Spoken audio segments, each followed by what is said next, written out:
Hey there, welcome back to the channel. I'm Adam. I'm Felix. And we are talking about our book club. So as always, we never monetize these videos. If you want to support us, go to vulpinecreations.com. That's all the advertising we'll do. Our goal is to help you become the best entertainer and performer possible. And in this book series, we're talking about showmanship for magicians. And Felix, what chapter are we on today? We are on chapter 9 today of Fitzky's trilogy. And the name of this chapter is Timing and Pointing, undoubtedly two of the most important tools in the quiver of a performer. Just to start the call or today's video off, by pointing, it took us a bit to realize what he means. Pointing, think of it as the punchline, right? The impact, the moment of climax on a joke, an effect, something you've built up to. It does not mean pointing as in the flicking fingers book where it says always forget to point, right? It's not a physical pointing.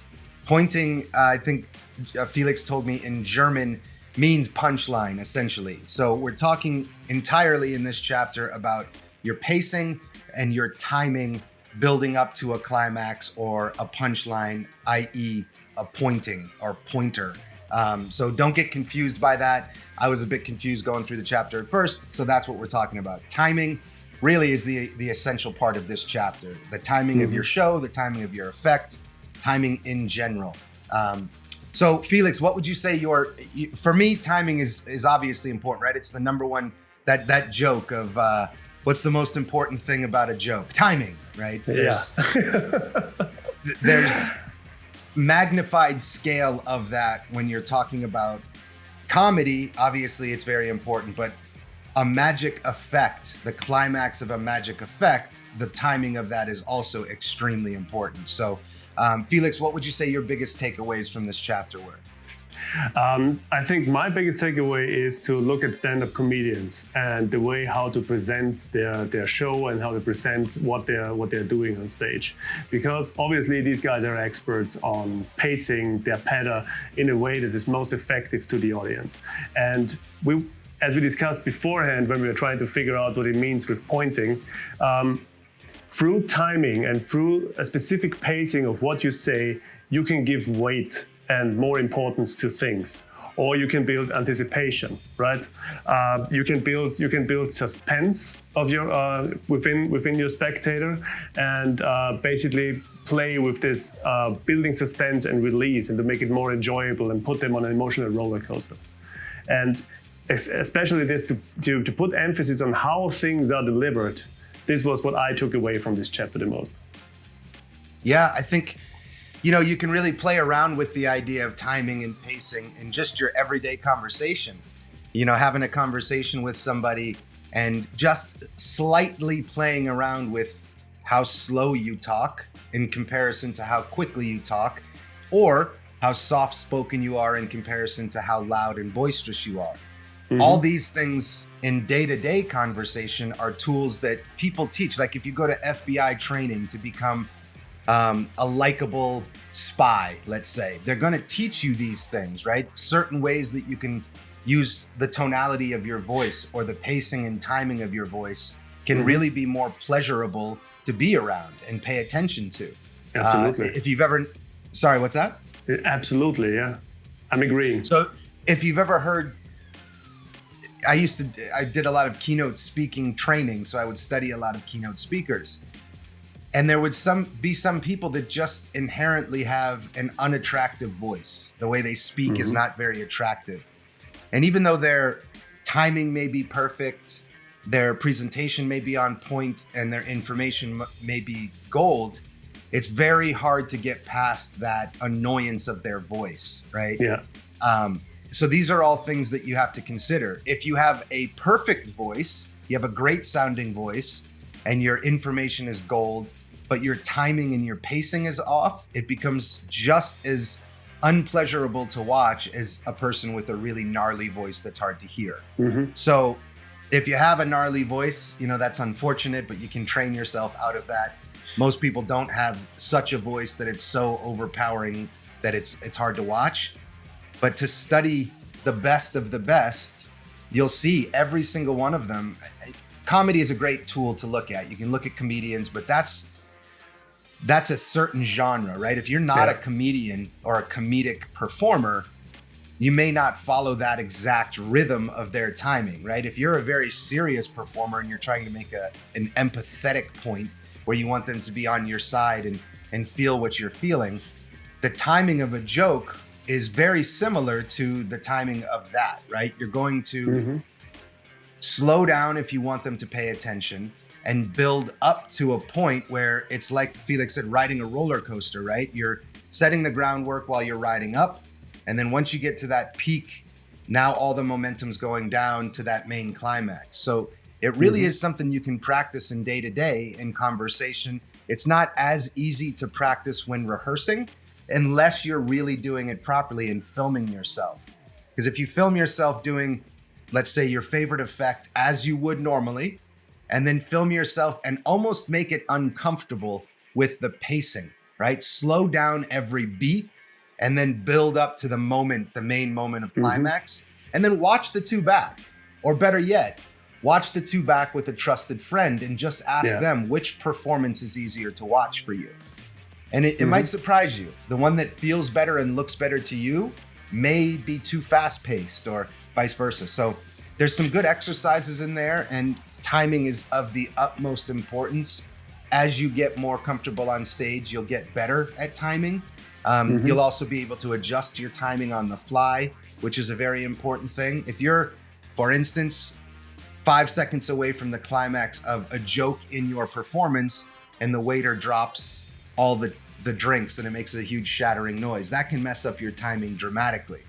So those type of things only come with experience. How do you get back to the place you were? We were talking about examples, right? Magic tricks or performers which would be suitable for this specific topic. And I brought 3 to the table. The first one, Michael Amar, with his flyaway card, when he pulls the reveal, the card revealed from the fly of his trousers. And he's explaining that the card left the deck. It flew through the room. It bounced from this corner to that corner, and it landed in your pants pocket. And then he leaves it there for roughly 2 to 3 seconds, right? Before he then reveals, but it didn't stop there. And you can see how all this tension basically drops, and everybody is laughing out loud because they weren't sure if the card is really in the pants pocket or not, until they basically said, okay, it's a joke, we can back off. The same setup for Pop Hayden's intricate web of distraction, the color changing knife routine he does. And he makes the knife vanish for the first time. And he plays it off at, well, people say this is sleight of hand. It's not magic, it's not real, right? It's sleight of hand, it's basically tricks.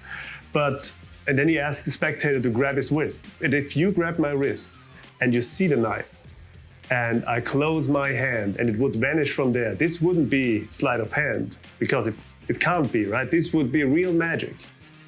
And then he lets the whole audience agree on that, right? When the knife vanishes and yada, yada, yada, this is real magic, yeah. But nobody can do that. And then the same thing, the pressure and the tension falls off and everybody laughs. And this is just masterfully paced out, the way he sets up with a slow pace of his words, what's might going to happen, and then basically plays it off as a joke. And it's masterfully done. Last example, Bill Malone on the Loose, when he does Michael Skinner's Free Card Monty. And he's basically saying, well, and also Pop Hayden, same thing with his free shell game. When he says, okay, people on the street are mixing really fast, right? And they're not accustomed to the rapid head manipulation of the operator. And then he says, I'm going to count to 3, and you say go, and then it's on, right? Then it goes. And he's like, 1, 2, 3, and then he moves like in slow motion. And it's the anticipation of the audience, and he trains the audience to expect something really fast, right? Fast movements, they're completely focused and pay a lot of attention, and then he's moving extremely slow and people burst for laughing, right? They hold their stomachs because they're having so much fun. And these are some examples how pacing the way you bring your performance, the way you bring the words out, can heavily influence how it is perceived and if a punchline works or not. Absolutely. Yep. Silk to Egg's another great example. You build up to the sucker point of the effect. They get that it's a joke. And then on that climax, a friend of mine watched me perform the effect and said, hey man, that beat where you break the egg, you got to slow that way, way down. And I didn't think of it. I'm always learning like everybody. And then I started experimenting with slowing it way down and almost over the top on how slow I did it. And it was almost like pulling teeth being on stage the first few times to do it so slowly. But then I realized how much more impactful it was to the audience. And ever since, that's the only way I would do it, right?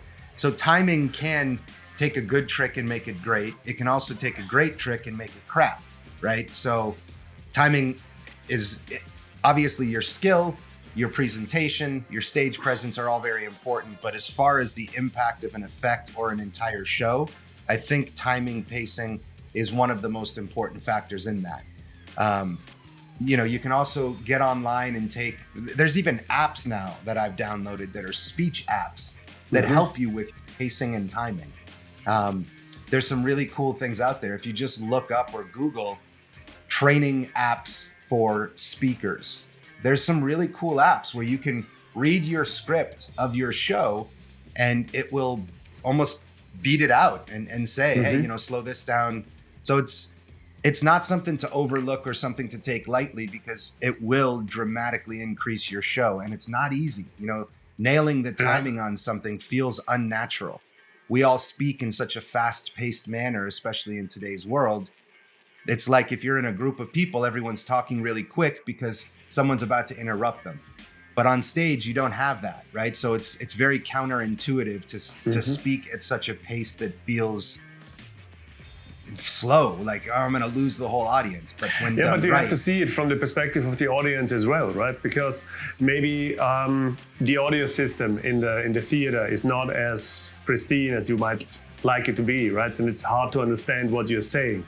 So if there is an echo on that, it will take a good second or two to completely comprehend what the performer on stage just said, what the implication of what he said are, and then match this with the actions, right? So when you say, and I'm going to break the egg, and it takes me 2 seconds or 3 seconds to understand what's happening, obviously you're going to be too fast, right? And you will take away from the climax. There's some insight he says in the chapter that each trick to be most effective should concentrate on one single climax. Then he says such climaxes may be danger, comedy, smash, surprise, impossibility, incongruity, action, sentiment, or other similar items. I disagree in the sense that there are multiple effects that have multiple climaxes that I think are extremely powerful, and I don't think are less effective than if they had one climax. So if you're reading the chapters along with us, don't take everything in this chapter to heart. Please keep in mind, this is a very old text with some real good, solid advice, but also some real outdated advice because things change. Multiple climax effects, I believe, don't do every effect in your show as a multiple climax, but I do believe have merit and are very, very powerful when done right. The other thing that we'll talk about in this chapter that maybe doesn't fit in today's world, Felix, if you want to highlight what he says, it's in a nutshell, everything builds towards that one climax. If you can, articulate it better, then we'll sort of pick apart maybe why you shouldn't take it to heart. Yeah, let's see if I can do that. I'm doing my best right here. He says for an opener, it's always important to have movement, color, and sound, right? So the opener should always be something very, very impactful and swift. So the audience is getting prepared or basically programmed to paying attention throughout the show. But then he goes along and says when you get closer to your climax, you should slow down, which we totally get, right? And then climax of the show, just to clarify. No, for the first effect. Okay. Of the first effect. So when you have the presentation, which is quite fast, then you should slow down before the climax of the effect and basically have this reveal. But then the interesting part in his explanations is that he says with the second effect, it shouldn't have it should be slower paced as the first one. The third one should even be slower paced than the second one. And you should always follow this rule to bring down the tempo of your presentation before the climax of each individual effect, and then basically do the reveal. So setting everything up, basically programming them to pay attention, then bring everything down and build to the big climax at the very end in your last effect, where you basically go all out with it. But so if we're reading this correct, this is the part where we're not really agreeing on this. So we don't see 100% eye to eye with what he's saying, because we take under consideration that attention spans are dropping. Right, and if you have a 30-minute show and you get after an impressive introduction and get slower, we expect the audience to lose interest. It's like film editing today compared with film editing 30 years ago, where you can see an actor walk in real time from one room to the next room. This is never going to happen today, right? There are smash cuts and all of that. But Adam, you're the skilled performer and I'm not. So what are your takeaways on this? I mean the movie edit part is an exact perfect example, right? Back from what I understand, he's saying that, there are effects and then your entire show. Each effect, the tempo should slow until you get to the climax and then hit, right? Yeah. Sure, there's definitely merit to that. Each effect should build to a climax, and whether that building means slowing the tempo, however you're going to build the moment of magic, right? You have to be cognizant of that. You can't just do the effect and hope it works. You have to understand the pacing of that effect. But then he goes into saying your first effect builds climax, and then as that first effect started tempo-wise, the second effect should be a little slower than the first effect. Then the third effect should be a little slower than the fourth. And I just strongly disagree with that, because I think that limits how you can structure your show. And I just personally don't see the advantage of it, right? I don't see the advantage of having one final effect that's so big that I have to pace my entire show to build up to it. I think it's neglecting the strength of the other effects and how they can dance well together. So what we also don't know while reading this text is how long is the show Fitzky is referring to, right? Is he talking about a 15-minute set with probably 3 tricks or something like that, or a full hour? We don't know that exactly. Therefore, it's really hard for us to comprehend what is going down with this. I think there are multiple shows that don't fall in line with that structure and are exceptionally good shows. So I think more than anything, it's about knowing the timing of your individual effects, the pacing of those, and then your show as a whole. What is that ebb and flow, right? What is that?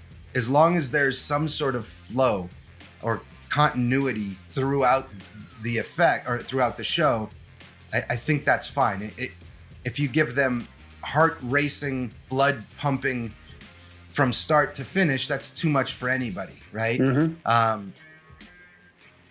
But I don't necessarily think that means you have to start here and slowly pace it until you get to the climax. So again, with this text, it's a very old text. There are things that will be different in today's world than they were back then. And I think the main thing to focus on is each individual effect and the timing of it, and then the overall timing and flow of your show from start to finish. I think that's a bigger thing to focus on than trying to tempo each effect off the last one. I don't see how that resonates or works well in today's world.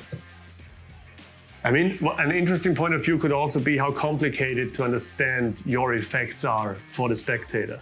So if you need a ton of setup to get to the magic in your effect, and you have this with every single one, then if you sit in the audience seat, you would get 1 or 2 minutes of explanation, and then the magic would show up, right? And it would be like, I don't know, some sinus wave or something like that. This could lose interest. But when you have, for example, an opener like, appearing bottle Michael Mine is Penguin Live Lecture, Appearing Bottle, and then some more visual piece where the audience can relax and ease into. And then he's getting into something more complex or complicated where some introduction is needed. Then the audience could follow easier. If you basically have 3 out of 3 effects are riddles and the audience need to stay concentrated, and I think this could be pretty hard for them. Sure. Yep. Yeah, I mean, I think my biggest takeaway from the entire chapter is the importance of timing and tempo, and to be aware of it. The actionable step of it, I think you could take away is that take your favorite effect that you know you do well, film yourself doing it as you normally would, and then film yourself once or twice more, really playing with the timing and the tempo of just your script. Don't worry so much about the actions right now, how slowly you crack an egg or things of that nature. Just start with the script itself. Play with the timing and the tempo of that. And then once you've done that and you've decided which timing and tempo looks best, and maybe not just to you, but to an outside, non-magician, then play around with the timing of your actions as well. And what you might notice is that what you've done 1,000 times and felt was perfect or as close to as you could get it, could drastically be improved by changing the timing of your speaking as well as the timing of your actions. Don't focus on both of them at once. Break them off into sections. First mess with your script and the speech timing and tempo of that, and then mess with the actions. And then have somebody you trust look at it and do 2 performances. This one with the timing of my speech and actions, and this one as I've normally done it. And ask for their honest feedback. You might be surprised what feels uncomfortable to you may be a lot easier for a spectator to watch, or at least maybe not easier to watch, but have a much higher impact. So I would say that's the best takeaway, is to try that out yourself, take your favorite trick, film it, and see what happens. If that works, then do that with the rest of your effects. And then look at your show as an entirety and say, what is the ebb and flow of my show? That again goes to having someone who you trust, whether it's a producer or somebody who is a layman but understands theater a bit, have them watch your show as an entire thing. But we're not talking about that today. We're talking about timing and tempo of the individual effect. Get that down, you'll understand how that feels, and then build the rest of your effects around that. Cool, and I think this sums it up. So I think that's it for this chapter. It was a short and sweet one. We're going to be adding into the catalog of what you guys are viewing. Felix is starting to get his props out and start practicing some routines. So with 2022 coming full force, we are doing the same. We're going to be pumping out a lot more video content. It really does help us if you put some comments or the like and share, whatever. Do what you want there. But if you comment, then we can know what you guys are receiving. Guys and girls are receiving, and maybe what we should do more of or do less of. So any feedback is always welcome. And again, thank you for your time. I'm Adam. I'm Felix. We'll see you on the next one.